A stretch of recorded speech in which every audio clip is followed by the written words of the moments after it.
فعسى أولئك أن يكونوا من المهتدين. صدق الله العظيم وصدق رسوله النبي الأمين المكين الكريم، ونحن على ذلك لمن الشاهدين والشاكرين والحمد لله رب العالمين.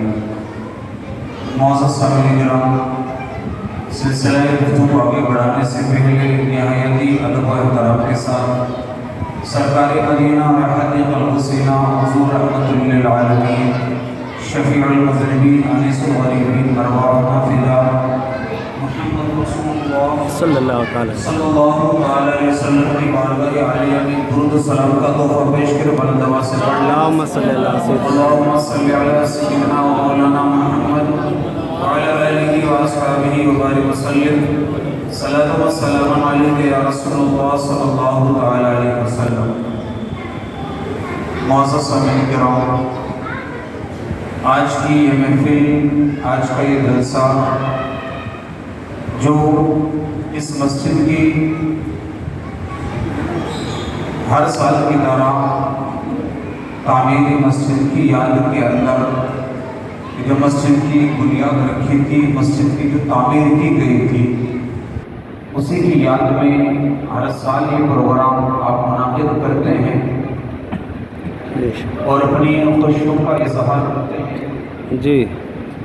اس مناسبت سے کچھ دیر آپ حضرات کے سامنے میں بھی چند باتیں عرض کرنا چاہوں گا.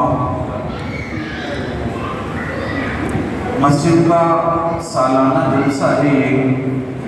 اسی مناسبت سے میں نے قرآن پاک کی ایک آیت کریمہ تلاوت کی ہے.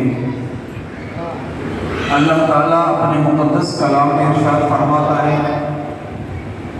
انما یعمر مساجد اللہ من آمن باللہ والیوم الآخر واقام الصلاۃ وآتى الزکاۃ ولم یخش الا اللہ.